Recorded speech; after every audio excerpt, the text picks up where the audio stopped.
Welcome to నేటి నేరాలు.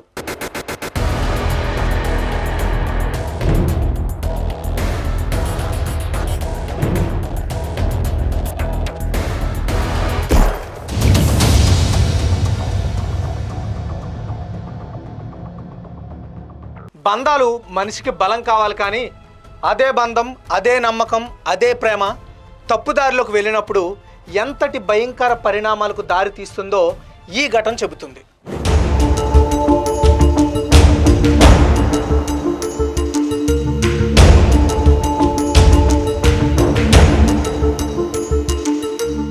భార్యాభర్తల మధ్య ఉండాల్సిన విశ్వాసం కోల్పోయినప్పుడు, స్నేహం పేరుతో మొదలైన పరిచయం ప్రేమగా మారినప్పుడు, ఆ ప్రేమ తప్పు నిర్ణయాలుగా మారితే ఒక కుటుంబం నాశనం అవుతుంది.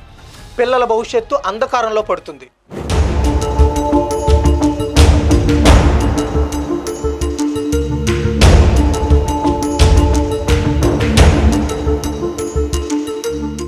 వివాహేతర సంబంధాలు పచ్చటి వివాహ బంధాలను ఎలా నాశనం చేస్తున్నాయో తరచూ వార్తల్లో చూస్తూనే ఉన్నాం.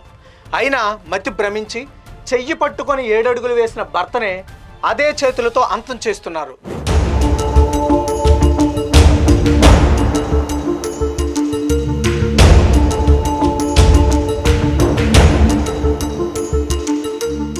ఉత్తరప్రదేశ్లో దారుణం చోటు చేసుకుంది. భర్తను అతి కిరాతకంగా హత్య చేసింది. బండరాయితో కొట్టి ఆపై శరీరాన్ని గ్రైండర్లో వేసి ముక్కలుగా చేసి ఆ శరీర భాగాలను డ్రైనేజీలోని గంగా నదిలో పడేసింది. అయితే ఎవరికి అనుమానం రాకుండా తానే రివర్స్లో పోలీస్ కంప్లైంట్ ఇచ్చింది. తన భర్త కనిపించడం లేదంటూ పోలీసుల ఎదుట వాపోయింది.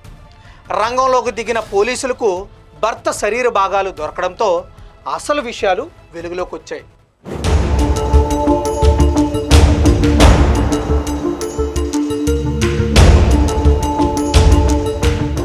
ఉత్తరప్రదేశ్లోని శంబాల్ జిల్లాలో చౌందసి ప్రాంతంలోని ఈ ఘటన చోటు చేసుకుంది. పోలీసులు తెలిపిన వివరాల ప్రకారం రాహుల్ కి 40 ఏళ్లు. ఇతను షూ వ్యాపారం నిర్వహిస్తున్నాడు. రూబీ అనే మహిళతో రాహుల్ కి 15 ఏళ్ల క్రితం పెళ్లయింది. వారికి 12 ఏళ్ల కొడుకు, 10 ఏళ్ల కుమార్తె ఉన్నారు. తన భర్త రాహుల్ కనిపించడం లేదంటూ నవంబర్ 18న పోలీసులకు ఫిర్యాదు చేసింది రూబీ. ఎప్పటిలాగే మిస్సింగ్ కంప్లైంట్ ను మిస్సింగ్ లిస్ట్ లో చేర్చారు. పోలీసులకు డిసెంబర్ 15న ఉద్గాహ ప్రాంతానికి సమీపంలోని ఒక డ్రైనేజీలో కుళ్ళిపోయిన స్థితిలో ఒక మృతదేహం ఉందని తెలుసుకొని అక్కడికి చేరుకొని పోలీసులు దర్యాప్తు చేయడం మొదలుపెట్టారు. అయితే ఇక్కడ ఇంకో ట్విస్ట్ ఏంటంటే ఆ బాడీకి తల, చేతులు, కాళ్ళు లేకపోవడం స్థానికంగా తీవ్ర కలకలం రేపింది.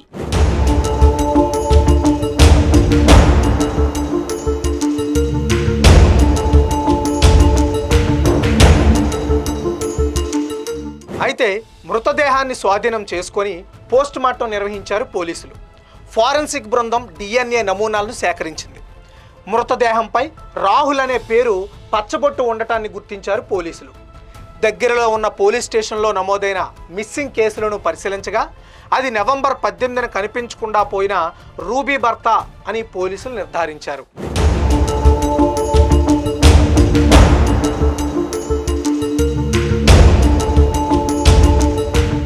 దర్యాప్తు కొనసాగుతూ ఉండగా రూబీ పాత్రపై పోలీసులకు అనుమానం వచ్చింది. ఇక పోలీసులు వాళ్ళ స్టైల్లో వాళ్ళు విచారించడం మొదలుపెట్టారు. పోలీసులు ఆమెను పిలిపించి ఆ మొండెం పక్కన ఉన్న బట్టలను చూపించారు. కానీ ఆ కిలాడి భార్య ఏమాత్రం తడబడకుండా ఇవి నా భర్తవి కావు అని చెప్పింది.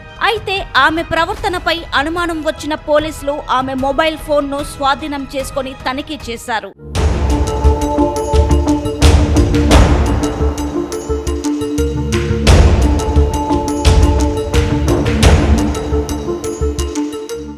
పోలీసులు రూబీ ఫోన్ గ్యాలరీని వెతుకుతుండగా ఒక ఫోటో కనిపించింది. అందులో తన భర్త రాహుల్ వేసుకున్న టీషర్ట్, ఆ బ్యాగ్లో దొరికిన టీషర్ట్ ఒకటేనని పోలీసులు నిర్ధారించుకున్నారు. ఆ ఫోటోను చూపించి గట్టిగా నిలదీయడంతో వేరే దారి లేక తానే భర్తను హత్య చేసినట్లు రూబీ పోలీసుల ముందు అంగీకరించింది.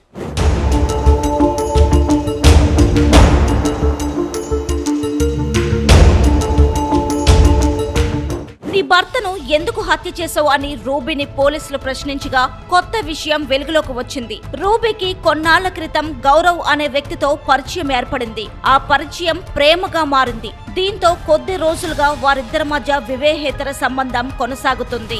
గౌరవ్ రూబీ వ్యవహారంపై భర్త రాహుల్ కు అనుమానం రావడంతో రూబీని ప్రశ్నించాడు. ఈ క్రమంలో కొంతకాలంగా భార్యాభర్తల మధ్య తరచూ గొడవలు జరుగుతున్నాయి. దీంతో భర్త అడ్డు తొలగించుకోవాలని రూబీ భావించింది. దీంతో ప్రియుడితో కలిసి భర్త రాహుల్ హత్యకు పథకం పన్నింది.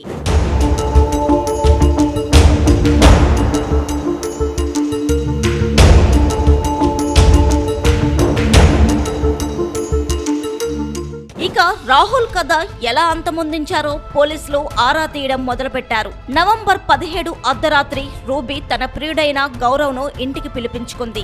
అదే సమయంలో హఠాత్తుగా భర్త రాహుల్ రావడంతో వారిద్దరిని చూడకూడని స్థితిలో చూశాడు. వెంటనే భర్తగా తన కోపాన్ని ఆపుకోలేక భార్య రూబీని ప్రశ్నించాడు. ఇక ఇద్దరు మొగుడు పెళ్లాల మధ్య గొడవ మొదలవడంతో ఎలా అయినా రాహుల్ ని పూర్తిగా వదిలించుకోవాలని రూబీ గౌరవ్ కలిసి ఇనుప రాడ్డు రోకలితో రాహుల్ పై దాడి చేయడంతో ఇంట్లోనే కుప్పకూలిపోయాడు రాహుల్. అనంతరం గ్రైండర్ తెచ్చి మృతదేహాన్ని ముక్కలుగా చేసి మృతదేహంలోని కొంత భాగాన్ని దగ్గరలో ఉన్న కాలువలో పడేసి మిగిలిన భాగాలను రాజ్ఘాట్ కు తీసుకెళ్లి గంగా నదిలో పడేశారు. మృతదేహాన్ని విచ్ఛిన్నం చేయడానికి ఉపయోగించిన గ్రైండర్, పదునైన వస్తువులను పోలీసులు స్వాధీనం చేసుకున్నారు. రూబీ ఆమె ప్రియుడు గౌరవ్ ను అరెస్టు చేసి జైలుకు పంపారు. నదిలో పడేసిన మిగిలిన శరీర భాగాల కోసం పోలీసుల గాలింపు కొనసాగుతోంది. తప్పుడు బంధాలు తాత్కాలిక సుఖాన్నిస్తాయి, కానీ శాశ్వతమైన శిక్షను కూడా వెంట తీసుకొస్తాయి. న్యాయం ఆలస్యంగా వచ్చినా తప్పు చేస్తే తప్పించుకోవడం అసాధ్యం. నేరం ఎంత తెలివిగా చేసినా ఏదో ఒక రోజు దొరకక మానరు.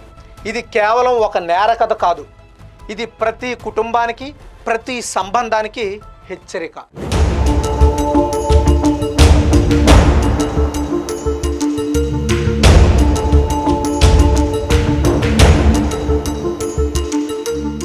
చూశారు కదా నేటి ఈ నేర కథ.